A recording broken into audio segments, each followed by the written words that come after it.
Welcome to the Employee to Boss podcast, a podcast for everyone with an entrepreneurial spirit. Every week, I am joined by successful guests in all different industries and stages of business who will share what their experience was like transitioning from employee to boss. This is a resource for you if you're wanting to start a business, go all in on your side hustle, get to the next level, or just hear what it's like taking the leap to becoming your own boss. I'm your host, Haley Hayhurst, the owner of Espresso Podcast Production, a full-service podcast production agency specializing in editing, marketing, and strategy. Let's dive into today's topic. Hey, Kathleen. I'm so excited to have you on the Employee to Boss podcast. So glad to be here.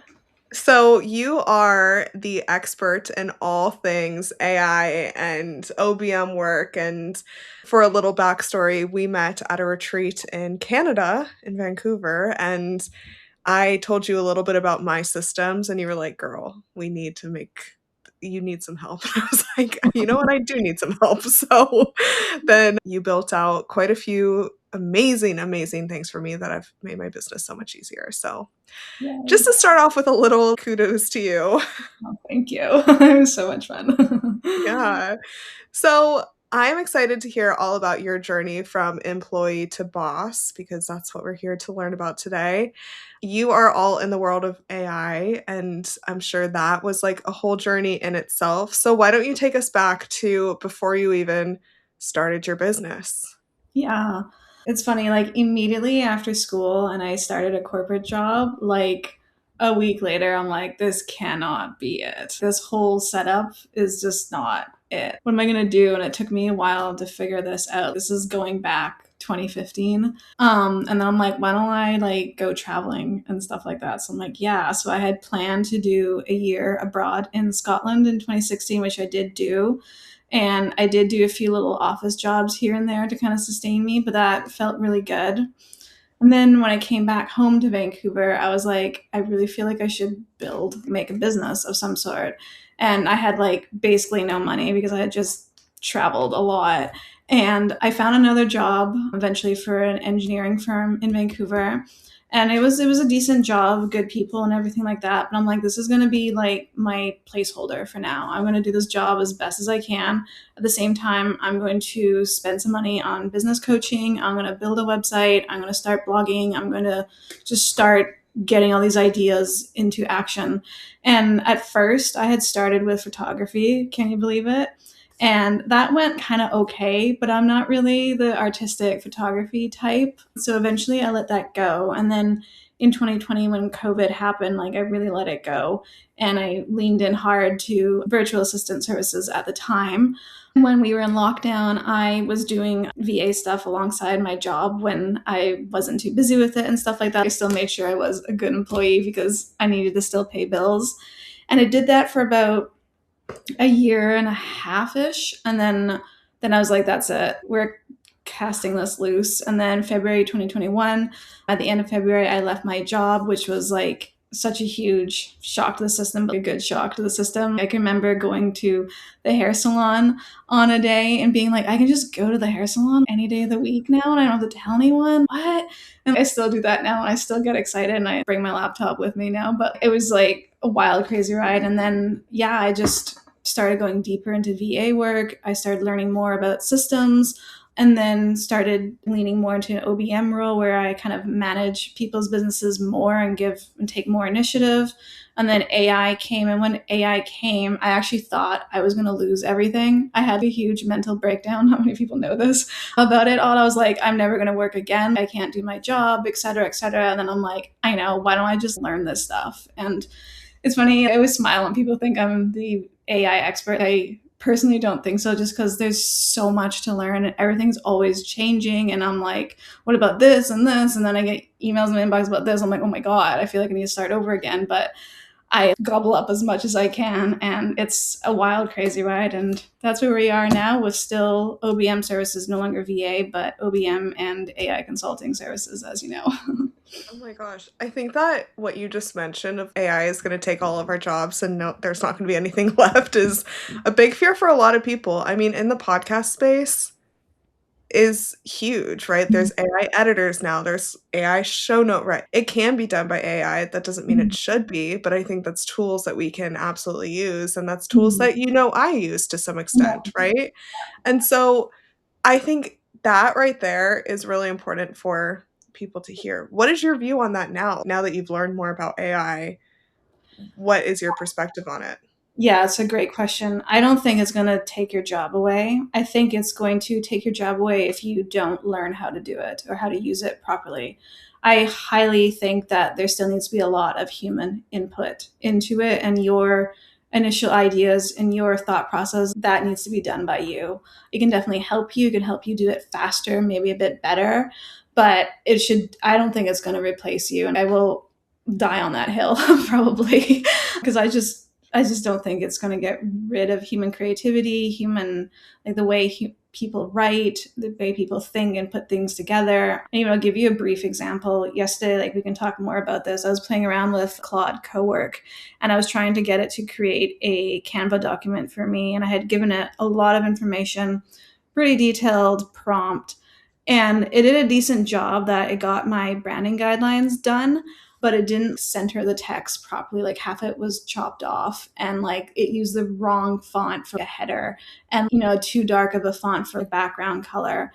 And I was tweaking it, and I'm like, you know what? Like I can't even use this. Like I just can't. Like it gave me an idea of what it could look like, sure, with all this content, but I'm like, yeah, no. And I ended up just doing it manually in the end. Yeah, sometimes that's better. I sometimes will try that for the YouTube thumbnails that I have, but there's always extra steps that come with it. So Mhm. I'm Yeah. like, maybe this isn't worth it. But it Yeah. does give me some creative ideas for sure. Yeah. Yeah. So when it comes to the OBM side of what you do for your clients, you incorporate a lot of AI for them to make your job easier, right? And more effective. Sort of. I don't like outsourcing tech support to AI. It's very just likes to agree with you a lot, and it'll give you a lot of wrong information. Like I have argued with it, and sometimes it'll help me get closer to an idea. Like it'll just scratch off things when I finally try them, and I'm like, yeah. But a lot of the OBM system work is really done from my own brain because I still think that AI isn't like it can definitely help, but it's not going to know really what someone's going to need in terms of CRM setup. And it's not going to set up all the workflows and all the bits and pieces itself yet, at least, and not according to how I want it done for the client, and then test it. Like I need to physically test it myself because I sometimes have trust issues with it. Yeah. That's fair. That's fair. Okay, now two things you just mentioned that we're talking about is like one side is AI, one side is like systems, CRMs. Tell us about those. For anyone that's like just starting in their business or doesn't have these systems in place, can you kind of break it down? Yeah, no, it's a great question. I think the most important system is how do leads come in when someone inquires about your business? How do they come in? Do they just get landed? Do they just land in your inbox? Like, how are they tracked? How do you respond? How quickly do you respond? What do they get? Do they get a meeting link? Do they get a questionnaire? Like, all these bits and pieces need to be thought of. And it doesn't really matter where you are in your journey, you're going to get bigger. And I sometimes hesitate, encourage people, even when they're just starting, you're building a business to scale. You're not building a business to stay small. And it doesn't need to cost a lot in the beginning. You can get by with a super powerful Airtable setup. I use Airtable to manage everything.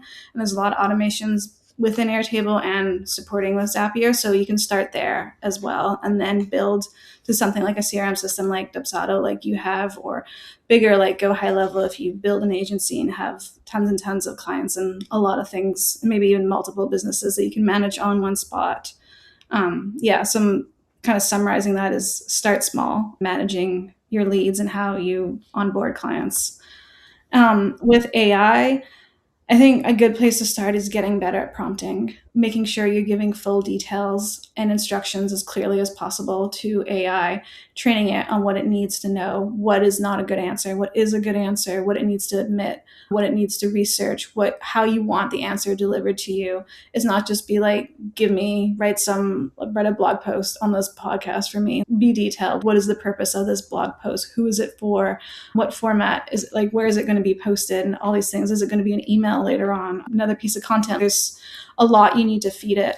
So getting better at prompting, and then if you're on ChatGPT, building a few GPTs, which are basically like your little assistants that are trained on something. If you don't know, perfectly fine if you don't know. These terms are just thrown around a lot, and I don't shame anyone for not knowing what these things mean. And so basically, say you want to write better newsletters, you can have a bot that's just trained on writing newsletters for you. You would feed it examples of your past newsletters that did well, any stats you might have, more samples of your writing, any specific, like your brand guidelines and stuff like that, any specific items about how you write newsletters and how you engage with your audience there. Like you'd feed it all that and kind of test out a few prompts and tweak it.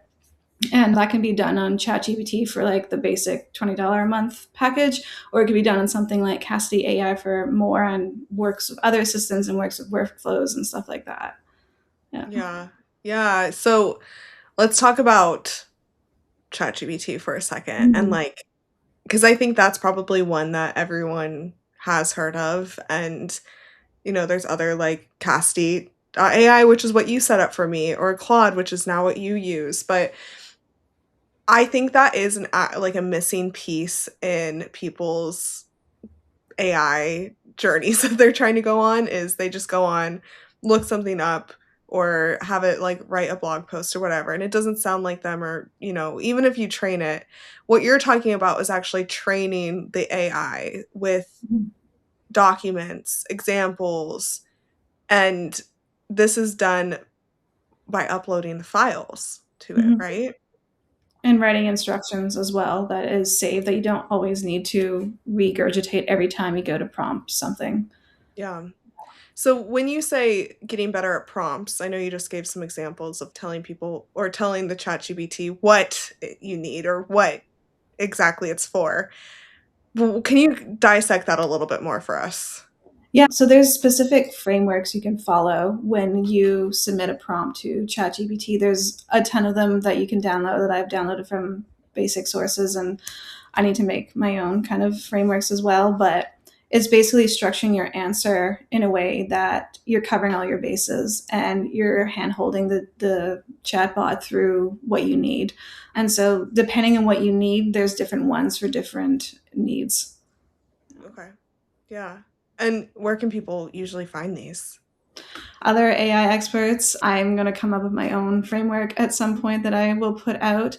And it's they can also be, it's not just like a prompt, like a save block of text of instructions. It's basically how you structure it. So you can apply it to whatever situation based on that type of prompt, like that type of prompt, that type of need that you have.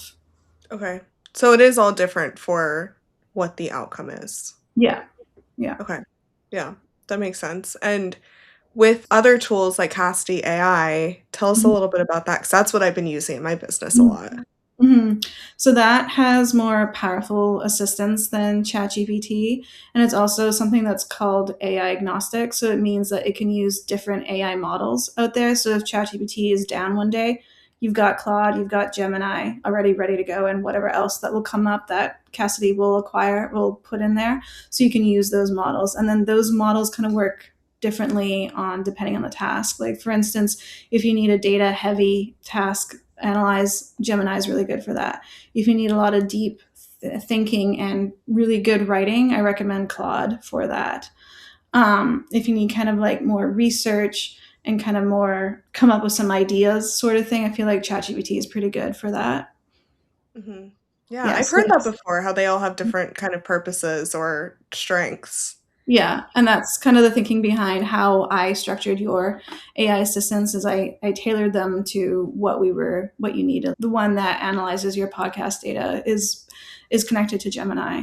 And you don't physically need like your own, you don't need to pay separately for an own like pro Gemini account or pro Claude account when you use Casti. It's all kind of within there. You have access to whatever model with that.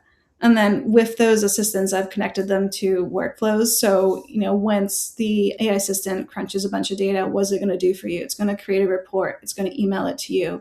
You're going to have a review of it. Then you can email it to the client. Like it does all those things.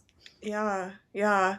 What do you think is the most common mistake people are making when they're just getting into using these AI for their business? That's a juicy question. It's a combination of either getting a bot to do too much all at once and not being specific and detailed and organized in their thoughts and how they're asking it to do something. I feel like those are two key ones.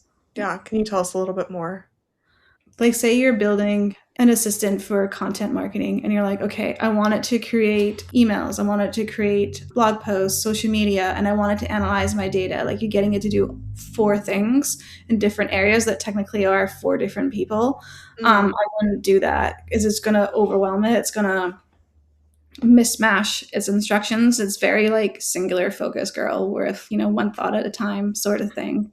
Claude Yeah. apparently is supposed to be better at that now, but when it kind of is, like you can ask it to do 2 things at once and it'd be like, okay, I'll do this first and then I'll do that. But I think, yeah, it's just being mindful of how much you don't want to overload the poor bot. It's just going to get like a person is going to get overwhelmed. Like that's just too much. I was just thinking of some company just hired me because they need help with their podcast. And it was actually the marketing girl who reached out. She's, my boss is trying to get me to do this. And I don't know anything about podcasting.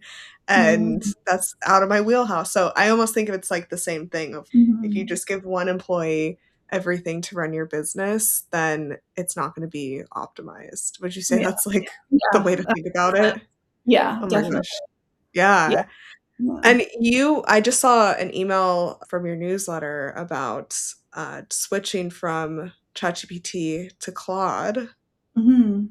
I would love to hear about that because I've heard a lot of different people say this, and I never know why, honestly. I mean, I'm not so tapped into the world of the AI news that I know exactly what's going on, but I see some people be like, ChatGPT is evil or Mhm. ChatGPT sucks. And I don't know. Why'd you switch? Yeah, it was a combination of those 2 and I just got frustrated with it. And I just thought that Claude was outshining it, and I don't for some time I was paying for 2 AI models. I'm like, that's probably a bit too much even for me. But really, when ChatGPT 5.1 or something came out, I just thought it was really, really bad. And even it got a bit better with the next model 5.2 and so on, but it just really wasn't listening to me, and it was just making things up left, right, and center. And I'm like, how did you even get that? There's nothing that I fed you that would have done that.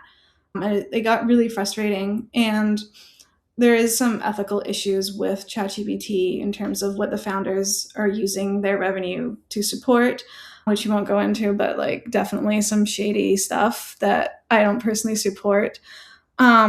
And then Claude just kind of started making a whole big deal of what it was offering. And I'm like, ooh, co-work and like these projects and these skills that it has. Let me check this out. And I'm like, that is fascinating. And so it can basically connect with other platforms better than ChatGPT can. So for instance, and it can also just like you can ask it to do something and it'll save it as a skill, not just like a knowledge. So for instance, I gave it a bunch of screenshots to do with a setup of a CRM system, but like at least 20 screenshots. And I'm like, help me write an SOP on how this system is built, just so I have it and it can help me build this other person's CRM out too. And so, yeah, it like asked me a bunch of questions, and I really like how it asks me questions. It'll be like, okay, so you want it to do this and this, and it'll give me a drop down of possible answers that I can choose from. I'm like, I really like how it thinks and it does that. So I will choose the right answer. Well, like the answer I think is the best. And then it'd be like, okay, and then it'll spit it out. So it gave me like a 20-page SOP document. and it was pretty well done. And then I saved that as a skill. So next time I'm like, I have other questions about how to build a CRM, I can go back to that saved kind of like skill and chat history and that knowledge that it has and start working on it further. So I thought that was like, wow, like ChatGPT doesn't have that right now, or not as smoothly. And Claude is also positioned as a more ethical AI. Like it doesn't do too much shady stuff for an AI. I mean, it has been dinged for like copyright infringement, which we don't like, but it's like the lesser of two evils, at least the way I personally see it. Mm. And I've had really good analysis and chats with it about things. Like I recently redid my pricing and service structure, and it really presents itself very well. Like it will give me kind of like module blocks in the answer and like breaking down like kind of like a presentation, really giving me really thoughtful analysis and thinking. And it produced like a table comparing all my new services for me. I'm like, wow, look at that. Like I barely had to ask it to do that. And it's just like here, and I know I applied your branding. I'm like, perfect. Like I think it's just been blowing me away so far. Yeah. Okay, that's good to know. And I know it's what you do, but is it when you made that switch, was it an easy switch or was there a lot of setup that went into it? I wouldn't say there's too much setup. Obviously beyond creating an account, you do have to connect your platforms to it and upload your material to it. But there are definitely shortcuts around doing that. And I don't think it's really too cumbersome to do. Okay. Yeah. Yeah. I remember when you were setting up my Casti AI and when you were showing me everything, you showed me how you trained something on like my Instagram and you were like, I swear this is legal. Can you tell us that? Like, that was so funny. Yeah. Yeah. There's this Appify. It's what it's called. You can put in anyone's Instagram handle on the entire worldwide, and you can tell it, just give me all the data on this person's Instagram account from X date to X date, and it'll spit it all out, like literally every comment, song, like anything that was attached. It's kind of creepy what it can pull, but perfectly legal, and it's available, and you just download it as a CSV. And I've used that to train one of your assistants as well on content creation and analysis. And I'm like, I love it. I feel like that's how I feel about a lot of things that I find, just like this is legal and available, but like I never would have known, right? But I think the hard thing with business now, and tell me if you agree, is like there's so many opportunities for these AI tools and systems and automations, and I know they're all different things, but they can really help a business grow. And it's almost to the point where if you don't have them, it's going to be hard to grow, right? Like Yeah. it's going to be hard to keep up with Mhm. everything. But there's so many people resistant to these things. I talked to someone a while ago who wanted like a manual calendar. Like they wouldn't use like an automated calendar to schedule meetings with people. Oh my God. And Never. right, that's a headache.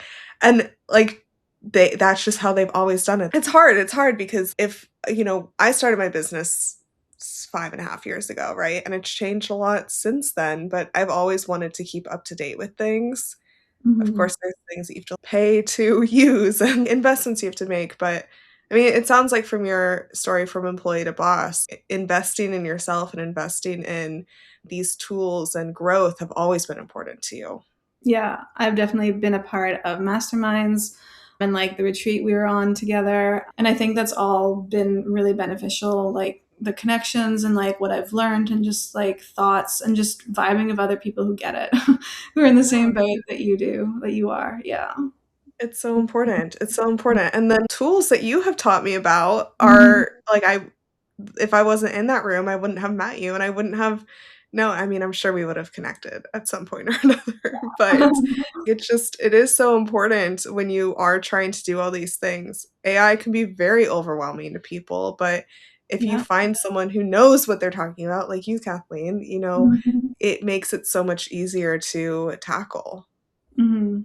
And like a note on that, like AI is even a bit overwhelming for me. I'll be honest. It just changes so fast. And like I literally got an email from someone that I admire and who teaches me a lot about AI, and his AI is so different from 3 months ago. And I'm like, oh man, it's cool. Thought I was just mastering it and like new level. And I'm like, okay. Yeah. I know that's probably stressful for you because people It come to you being like, hey, AI expert, tell me everything. Yeah, and like we're literally all learning ourselves on the go. Yeah. I don't know. Yeah. I'm like, no one really knows everything and what's going on. And I feel even these companies are like, I don't know what we're going to do in a few months or so. What's going to happen? It all just happens. But I also think that should make people feel better of like if Mhm. they don't know everything, no one does. It's No not a one big does. deal. We're all just winging it. Yeah. Really. Where are some places that you stay up to date with it? Is it podcast or newsletters or Yeah, it's definitely newsletters and Instagram. Some of the people, sometimes I'll catch it on Instagram, sometimes I'll catch it on their newsletter, or sometimes different parts of it will catch my eye. So it's kind of like a combo of those two. And like, I'm not shy of admitting that there's other people out there who know way more than me. And like, I'm more than willing to learn and like acquire knowledge, which is really exciting to me as like a self-proclaimed nerd. But like, there's definitely some really good ones. If you want some names, I can definitely give you some. yeah, if you have them. Yeah, there's AI Her Way, this Australian woman. She is amazing. She's taught me a lot. She's the one who introduced me to Casti AI and GPTs and everything back in the day, and like over a year ago, not even that long, but Because like back in the day, how far are we like a going? year ago, like in AI years. It is so long ago. Actually. Yeah. And then there's some others, but like I can't remember the name. I feel like I just see their branding in my emails and Yeah. remember them. But yeah, there's some other people that say, and sometimes they all end up saying different things, like the same thing, but in different ways, because we all read the same thing. Yeah. Okay, what do you wish more people knew before they got into trying to learn all things AI?